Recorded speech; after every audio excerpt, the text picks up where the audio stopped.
Hey everybody, welcome to another Halloween how-to. Now in my last video, I showed you how to make these bloody candles out of PVC pipe, some LED tea lights, and some red wax taper candles from the dollar store. Very cheap, very easy, very effective. So be sure to check out that video if you haven't yet. But as promised, I am going to show you today how we're going to make the candlesticks to go along with them. It's going to be made out of that exact same PVC pipe. Now this is 1.5 inch PVC pipe. I think I may have said in the video for the candles to use 2-inch pipe. I did put a correction on that video, but you're going to want to make sure you use 1.5 inch PVC. So this is a 2-foot section. You get this at Home Depot. You can get them either pre-cut into 2-foot sections, or you can get the big long 10-foot section of pipe, which is much more economical than buying it pre-cut. But overall, this is a cheap and easy craft. The other things you're going to need to pick up in that PVC aisle would be this 1.5 inch to 3 inch connection piece, reducer, I think it's called. You're going to be using that for the base of the candlestick. It's important to get the 3 inch because that's going to give you that wide base to make sure it doesn't topple over.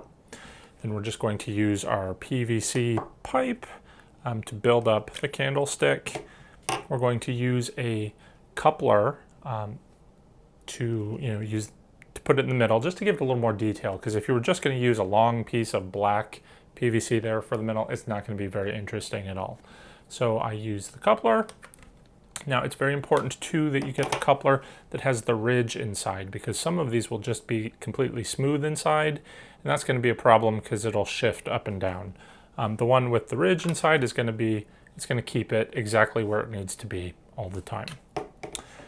Moving on, you're going to also want a reducer that is 1.5 inch, or well, I guess it's reducing from 2 inches to 1.5 inch, but regardless, 1.5 inch on one side, 2 inches on the other, and that's going to start forming the top of our candlestick. At the very top, we're going to use a clay pot base for the little candle tray at the very top. So this was like 79 cents in the garden section. These couplers, a couple of, honestly, I don't know how much they were. I wasn't even paying attention. They're not very expensive. Now this one was a bit pricier, and I almost want to say this was almost like $4, just because of the size. The bigger sizes you go with PVC, obviously the more expensive they're going to get. So that was a bit pricey, but altogether, when you factor in, like if I were going to buy a big candlestick like this in a store, I mean, you're talking quite a bit more money than you can make it. And that's why I actually ended up making these in the first place, because I needed something with a lot of height and drama. So, rather than buy something, especially something Halloween related, and pay a fortune, it's just as easy to make it ourselves. So we're going to do that today. I'm actually not finished telling you what you need. You are also going to want, if you want to decorate it like I do, I like to add the red beads as well. The beads kind of make it look, well, first it gives it a little decoration, a little detail, but since I make the bloody candles, I like to think that this just represents that blood continuing to spill off the candlestick. I like it. It makes sense to me. Maybe not to you, but I also have these stickers. They're spider stickers from Jolie's Boutique, which you get at Michael's. Now these are also kind of pricey. This looks like 9 stickers, and it's $4. But you can always use the Michael's coupons for 40–50% off. And then the other things you're going to need, of course, are the spray paint. This is the black spray paint, just from Home Depot. It's like $1. It works just fine. The metallic spray paint's a few bucks more. And I use that for the details. It's just regular metallic silver. And then you'll need a tape measure and a pen, which we will get started using right now, because the new candlesticks that I want to make are actually, I need them to be shorter for a little project that I'm working on. Now I want them to be 14 inches tall. These, I believe, are 18 inches tall, so they're going to be a little bit smaller. And the way you're going to calculate how much pipe you're going to need to cut is based on your connection pieces. Now this is pretty important if you need it to be a specific size. What you do is you just pile up your connection pieces and measure that. So what I've got here is about 8 inches worth of filler stuff. So what that means is if I want my candlestick to be 14 inches tall in total, I take 14 minus 8, and that's 6. So I need 6 inches of pipe, but I also want them in 2 sections, so I need each section of pipe to be 3 inches. But to complicate things just a little bit more, you have to remember, because you're using these connection pieces, that pipe's going to stick inside your connection piece by 1/2 inch. So I've got a connection piece on both sides, meaning I have 1 inch of extra pipe that you're not going to see exposed, but I know that I need 3 inches of exposed pipe there. So 3 plus 1 is 4. I need to make sure that I cut this PVC into 4-inch lengths. I'm going to make 2 more candlesticks, so I need 4 4-inch lengths. So I'm going to go ahead and do that now. And while I am at it, I'm going to go ahead and give these PVC pieces a quick spray with my spray paint here. Now you got to remember, we have to deal with the printing on here. Now the printing is going to bleed through, so it's going to require a couple of coats to completely obliterate that. In fact, if you have any, in fact, I didn't bring it, but I do have some gray primer, which I am going to use on these connection pieces before spray painting it with metallic, just because metallic spray paint's a little bit more pricey. It would be a shame to waste that using so much of it just to obliterate this printing. So if you can prime them first, great, go for it. If you can't, just, use your spray paint. So I'm going to spray paint my connections and my top tray silver. I'm going to cut this into 4-inch sections and spray paint it black. And then I'll be right back and show you how it looks as we put it all together. All right, we have our pieces. I have gone ahead and painted what needed to be painted. Now, I did actually run out of the metallic silver spray paint, so I spray painted the silver pieces with the primer. I used 2 coats to really obliterate that ink that was showing through, and then I spray painted it with metallic silver with 2 coats. Second coat's a little spotty, so it ended up acceptable, but it's not great. But in situations where these are going to be usually in a dark environment, no one's going to be looking that closely anyway, so I'm not going to go and buy another can of spray paint. I think it's acceptable as it is, but it could be better. Just keep that in mind. Also, when you spray paint, you're going to see, like for instance, this large base piece has some writing embossed on it. It says Charlotte, made in USA, and the sizes. You don't really see that when it's white, but once you paint it, you can really see those letters standing out. If you put it on a mantle, you just, put that lettering to the back, you're never going to see it. But if you're going to use it like on a dining table like I've done, you could hide it with some spider webbing or, some sort of something on your table. Maybe even just put some spiders around the base just to cover it up, or just assume that nobody's going to see it. It's no big deal regardless. So let's just go ahead and assemble one or both. Show you how quick and easy it is. However, one thing I forgot to tell you you're going to need, you might not need it, but you should, and that's some hot glue, because this top tray we don't want falling off, so I'm just going to glue it to the top. So while we're assembling this, I am just going to let my hot glue gun heat up here a little bit. Make sure that's on high, so that'll just take a moment. So what we're going to do, we take our bases. Let me just rearrange this a little bit here. Okay, so we've got our bases. We're going to take our 4-inch black piece of pipe and just stick it in. Now, you don't need to glue these in. You certainly don't need to use that PVC glue. I'm not sure how well that would take once we've painted it anyway. It should be sturdy enough just sticking them into place. I mean, it's not going anywhere. That is not going to fall out. And I keep, I try and hold it by the interior as much as possible, just because my last coat of paint on these went on like 20 minutes ago, so I am trying to keep it off my hands, although that's a little bit challenging. Anyway, we're going to put on our connector piece. Just sticks right on, followed by our 2 next black pieces, followed by our flare piece. And then this is where we are going, probably shouldn't have put those together. we're going to glue our tray to the top. You kind of want to just play with it a little bit to make sure it's vertical, because the PVC's got a little bit of give to it, so you just want to make sure that it is level. And as I am assembling this, I just realized I was very intent on painting the outsides of these connector pieces that I absolutely forgot. On the connector pieces, you're going to see this top edge. So I have a couple options. Well, I'm out of paint, so we're just going to improvise. I am going to grab my marker that I put away a moment ago. So give me just a moment.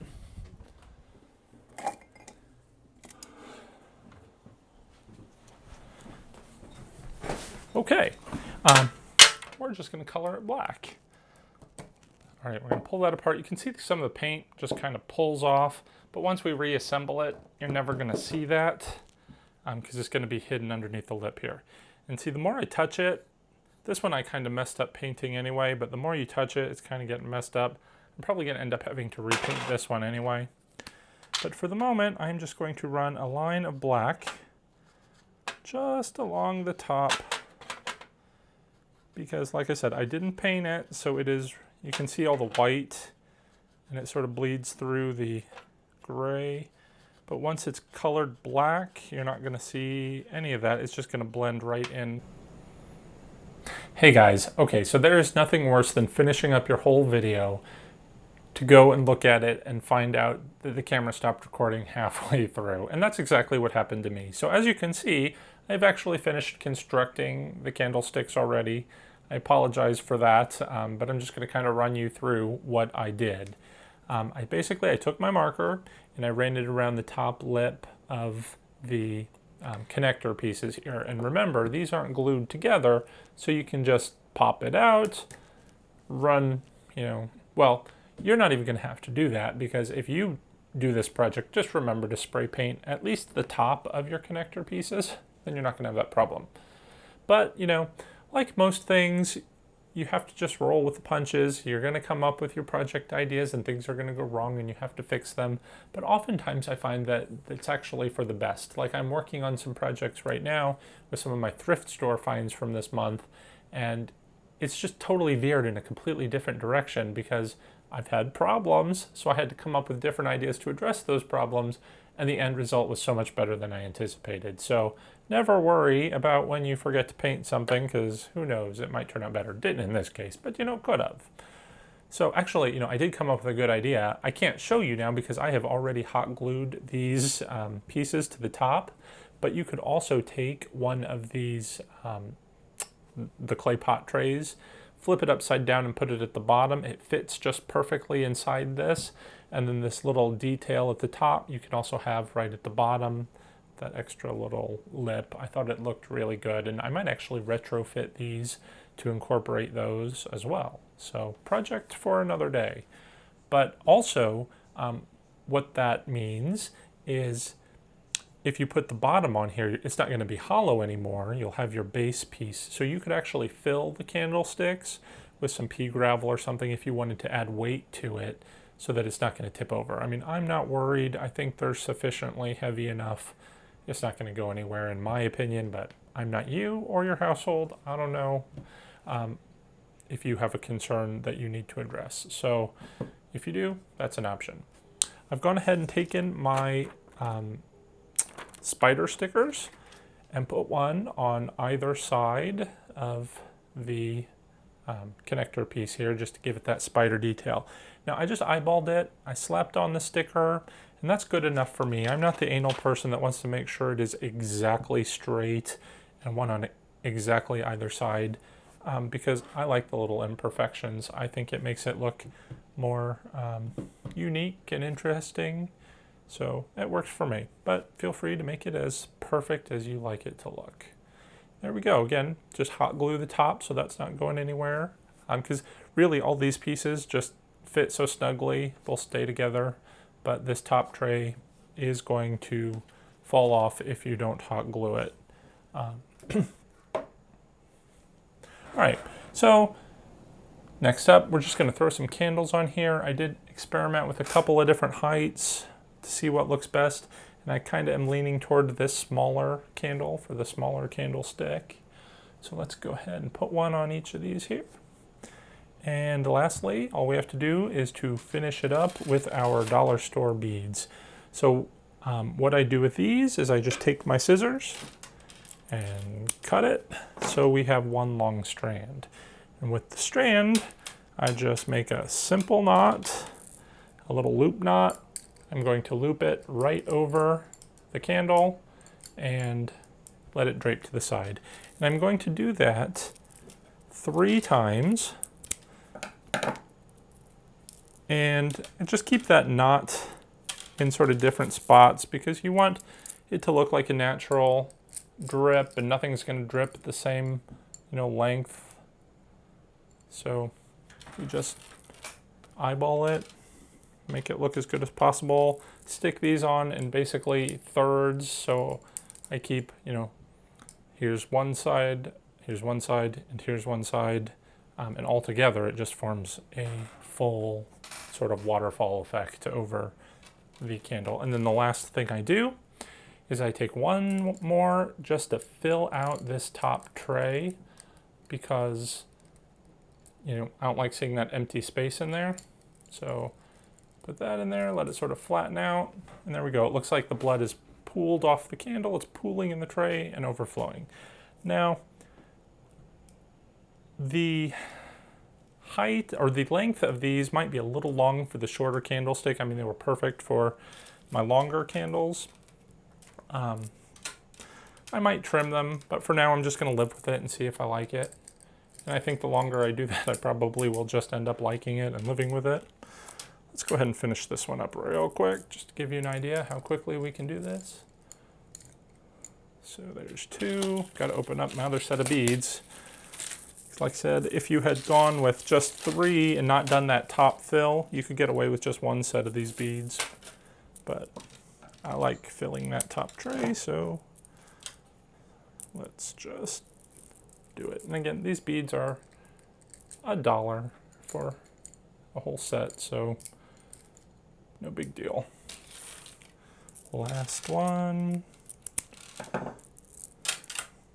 Let's go ahead and fill that. All right. It actually, with the one that you're putting in the top tray, it might even be better to cut it into, cut it in half instead of making one long strand. I'm sure you know what I mean, but let me demonstrate. Instead of having just the one long strand, cut it down here as well, so you have 2 shorter strands. And then it kind of helps fill in the gaps because you can adjust it a little bit more. You'll see when you do it. Or if you're just looking for quick and easy, do it the way I did it. In fact, I'm wondering now if this short strand, if I can knot it. All right, I think that's going to be too short to do a little loop or a little drip. Anyway, that's it. So for your tastes, if you don't want it dripping down so much, in fact, I would almost prefer it not to be. Let's just go ahead and do it now and see what happens. Or maybe not. Actually, see again, you can come up with these ideas as you're working it. Might even want to knot it so that, let me just take off one of these. Okay, that's not going to be easy since I put that top piece on. Let me just demonstrate with this. You could knot it right at the very end. So you put that on there. The reason I knot it too is that the beads will catch themselves and stay into place, although I fell off on this one. Let's try that again. All right. So you could make them just a little bit longer and have it pool down here. I actually did that on my candelabra that I'm going to show you in a future video. Or you could just pull them like this. Pull it around the base so it looks like the blood is pooled all the way down to the bottom. Just cut this one. So whether you have it like that one is, just sort of there at the bottom, or you could wrap it around. Not sure how I like it all the way around, but you play with it. it might be a bit much. Sometimes less is more, you know, but it's just an idea. Let me know what you think of this idea. Let me know what you think about all this, the length of these. So maybe the next time you see them, they'll be shorter. Maybe not. I don't know. We'll play with it. That's it for today, guys. Hopefully you'll stick with me. I'll show you my candelabra in a future video and more of these Halloween arts and crafts. So stay tuned. I'll see you around, everyone. Happy haunting and take care.